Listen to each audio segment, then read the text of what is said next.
नमस्कार। आज हम एक बहुत ही दिलचस्प विषय पर बात करेंगे। जी दलाई लामा। जी। दलाई लामा जो तिब्बती बौद्ध धर्म के आध्यात्मिक नेता हैं, खासकर गेलुग परंपरा के, ये सबसे प्रभावशाली शाखाओं में से एक मानी जाती है। हाँ बिल्कुल। और उन्हें सिर्फ एक नेता नहीं बल्कि अवलोकितेश्वर यानी करुणा के बोधिसत्व का जीवित अवतार माना जाता है। सही। और इस समय जो 14 दलाई लामा है, तेंजिन ग्यात्सो, जी। उनका जन्म 1935 में हुआ था हम्म। और 1959 से वो भारत में ही हैं, निर्वासन में। दुनिया भर में शांति, अहिंसा, करुणा के प्रतीक बन गए हैं। सही कहा। लेकिन जो बात सबसे अलग है वो ये कि दलाई लामा चुने नहीं जाते, उनका पुनर्जन्म होता है। हाँ, यही सबसे अनोखी बात है। तो आज हम इसी पर थोड़ी गहराई से बात करेंगे। ये पुनर्जन्म की प्रक्रिया क्या है, उनका जीवन कैसा रहा, और आजकल इससे जुड़े जो राजनीतिक पेंच हैं उन पर भी। बिल्कुल। और ये समझना जरूरी है कि ये सिर्फ एक पदवी नहीं है, ये अवलोकितेश्वर की निरंतरता का प्रतीक है। निरंतरता मतलब ये मान्यता है कि करुणा का ये बोधिसत्व बार बार जन्म लेता है मानवता की मदद के लिए। ये सिर्फ उत्तराधिकार नहीं है, ये एक आध्यात्मिक मिशन है जो चलता रहता है। अच्छा, तो फिर ये पुनर्जन्म वाली प्रक्रिया होती कैसे है, ये जानना तो बड़ा दिलचस्प होगा। हाँ, ये एक बहुत ही व्यवस्थित और थोड़ी रहस्यमयी प्रक्रिया भी है। जब एक दलाई लामा का निधन होता है तो अगले अवतार की खोज शुरू हो जाती है। खोज कैसे? इसमें कई तरह के संकेत देखे जाते हैं। जो वरिष्ठ भिक्षु होते हैं और राज्य के देववाणी जैसे नेचुंग ओरेकल, हाँ बिल्कुल, वो विशेष ध्यान और दृष्टांतों से मार्गदर्शन करते हैं। वो कुछ खास संकेतों पर ध्यान देते हैं, जैसे मृत्यु के समय शरीर किस दिशा में था। अच्छा। या फिर एक पवित्र झील है लैमोलात्सो, हाँ सुना है। उसमें दिखने वाले दृश्यों पर गौर किया जाता है। माना जाता है कि उनमें अगले जन्मस्थान या परिवार की कोई झलक मिल सकती है। कभी कभी आसमान में कोई खास तरह के बादल दिखना या कोई और अजीब सी प्राकृतिक घटना, वो भी संकेत मानी जा सकती है। ओके। तो इन सब इशारों को मिलाकर एक खोज दल सही दिशा में भेजा जाता है। और बच्चा कब मिलता है, टाइमिंग का कुछ है? हाँ, आमतौर पर बच्चा पिछले दलाई लामा के निधन के आसपास ही जन्म लेता है। अच्छा, तो संकेत मिल गए, खोज दल भी पहुंच गया, लेकिन इतने सारे बच्चों में से वो सही अवतार कौन है, ये पक्का कैसे होता है? पहचान की प्रक्रिया भी काफी गहन होती है। जैसे जो संभावित बच्चा होता है उसके सामने कुछ वस्तुएं रखी जाती हैं। अच्छा। कुछ तो पिछले दलाई लामा की अपनी चीजें होती हैं और कुछ वैसी ही दिखने वाली साधारण चीजें। फिर अगर बच्चा बिना किसी हिचकिचाहट के बार बार सही वस्तुओं को पहचान ले, खासकर वो जो पिछले अवतार से जुड़ी हो, तो इसे एक बहुत मजबूत संकेत माना जाता है। सिर्फ चीजें पहचान लेना ही काफी है? नहीं, ये सिर्फ एक हिस्सा है।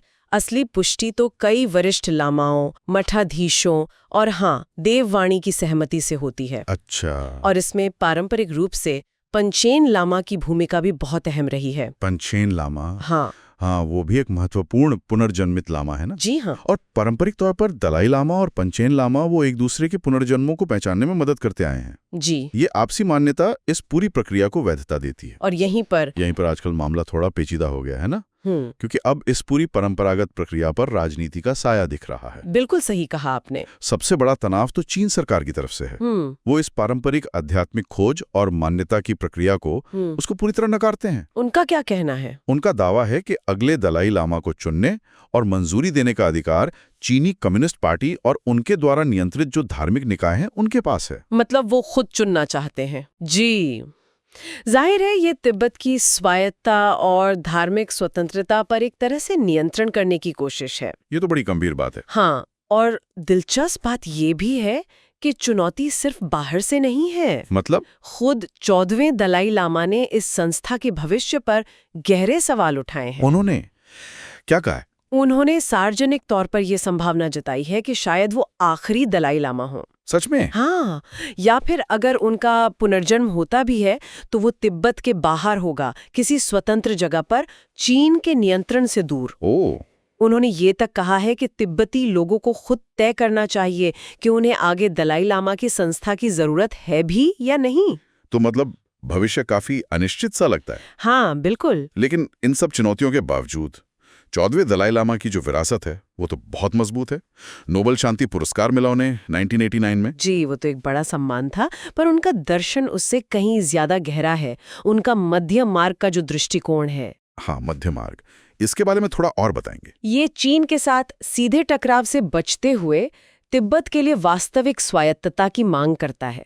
मतलब भाषा, संस्कृति, धर्म की स्वतंत्रता चीन के संविधान के दायरे में ही। अच्छा, यानी पूर्ण स्वतंत्रता नहीं बल्कि स्वायत्तता। हाँ, एक व्यवहारिक समाधान खोजने की कोशिश। और उनका काम सिर्फ तिब्बत तक तो सीमित नहीं रहा। बिल्कुल नहीं, वो लगातार अंतर्धार्मिक संवाद की बात करते हैं, धर्मनिरपेक्ष नैतिकता की बात करते हैं। धर्मनिरपेक्ष नैतिकता मतलब ऐसे मानवीय मूल्य जो किसी एक धर्म पर आधारित ना हो, जैसे करुणा, सहिष्णुता, ये तो सबके लिए है ना। हाँ, ये बात तो सही है। और वो वैश्विक जिम्मेदारी पर भी बहुत जोर देते हैं।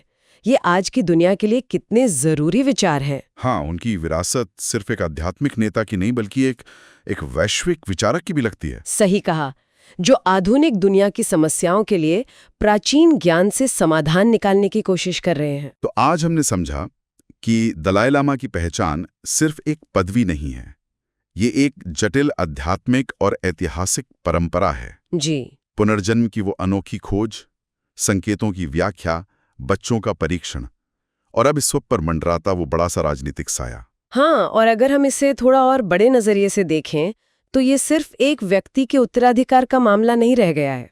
ये एक पूरी सभ्यता के आध्यात्मिक पहचान का सवाल है, उसकी निरंतरता का सवाल है, और ये आधुनिक दुनिया की जो राजनीतिक सच्चाइयां हैं उनके बीच एक टकराव की कहानी भी है। सही। और ये सवाल उठता है कि क्या सदियों पुरानी परंपराएं इस तरह के बाहरी दबावों का सामना कर पाएंगी? हाँ, और ये सोचने पर भी मजबूर करता है कि 14वें दलाई लामा के खुद के बयानों और चीन के रुख को देखते हुए क्या भविष्य में हम दलाई लामा को पहचानने की इस अनूठी प्रक्रिया को जारी रहते हुए देखेंगे, या ये कहीं इतिहास का हिस्सा बनकर न रह जाए? ये वाकई एक बड़ा सवाल है। इस पर जरूर सोचा जा सकता है।